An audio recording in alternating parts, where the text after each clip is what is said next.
Bonjour à tous, c'est Asma d'Objectif TOEIC B2. Je suis ravie de vous retrouver pour le 7e jour de mon défi 30 jours. Alors pour rappel, je me suis fixé comme défi de réaliser une vidéo par jour pendant 30 jours. Dans chacune d'entre elles, je vais vous donner un conseil concret pour mieux réviser le TOEIC et ainsi obtenir le meilleur score possible au final. Alors depuis hier, je vous donne un conseil pour chaque partie et sous-partie du TOEIC. Aujourd'hui, on continue avec la partie reading et le conseil que je vais vous donner, c'est celui de lire et d'écouter simultanément des articles de presse. Et je vais vous montrer pourquoi c'est important et c'est pertinent pour réussir au mieux la partie compréhension écrite, la deuxième partie du TOEIC. Donc en effet, lire des articles de presse et écouter l'audio simultanément va vous permettre de vous familiariser avec les tournures des phrases. En effet, pour 2 parties sur 3 du TOEIC, de la partie reading, vous avez des phrases à trous à compléter. Pour ce qui est de la partie 5, vous avez un total de 30 phrases à trous à remplir. Et pour la partie 6 du TOEIC, c'est 4 textes. Dans chacun des textes, vous devez retrouver à chaque fois 4 mots qui manquent. Et justement, pour vous familiariser au mieux avec les tournures de phrases et la construction des phrases en anglais, c'est important déjà de lire en anglais et en même temps d'écouter les enregistrements audio, l'audio-description. Ça va vous aider à mieux assimiler les différents sons de la langue anglaise. Alors, comment vous y prendre concrètement pour lire des articles économiques? Et bien pour ça, je vous recommande 3 applications. Moi, j'en utilise une seule exclusivement, mais je vais vous en donner 3 pour que vous puissiez choisir entre les 3. Toutes les 3 se valent. La première et celle que j'utilise tout le temps, c'est VOA Learning English, Voice of America Learning English. Donc à la base, c'est une radio américaine et ils se sont diversifiés pour proposer des cours d'anglais, mais également la possibilité de lire des articles de presse avec l'audio-description.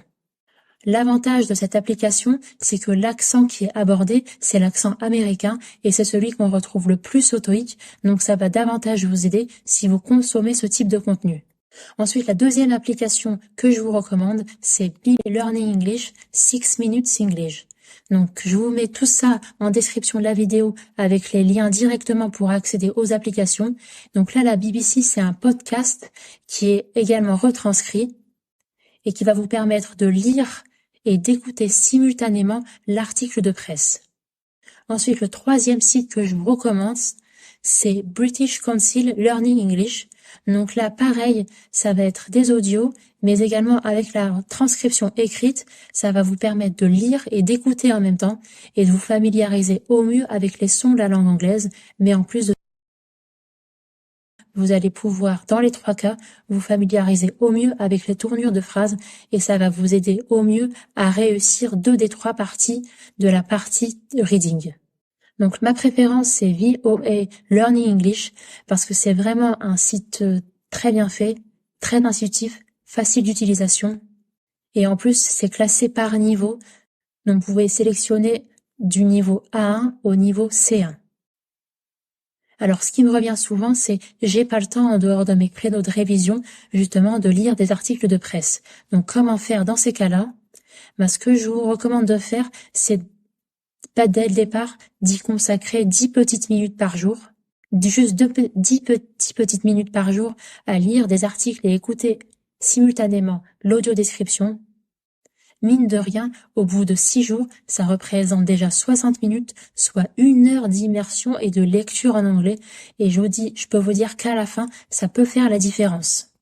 Ne négligez pas 1 heure par semaine de lecture. Ça pourra vraiment vous aider à optimiser au mieux la partie reading.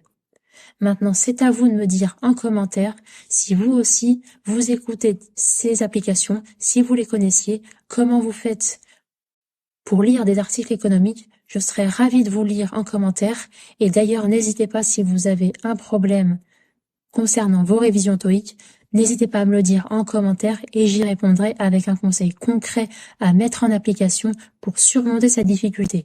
Et n'oubliez pas que ça peut profiter à tout le monde parce que tous les candidats au TOEIC, on rencontre tous les mêmes types de problèmes.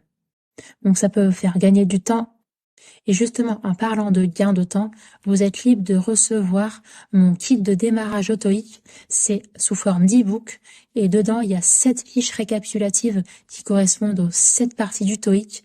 Vous avez l'essentiel de ce que vous devez savoir, comment aborder ces parties et surtout 7 fiches de grammaire anglaise à connaître avant de passer le TOEIC.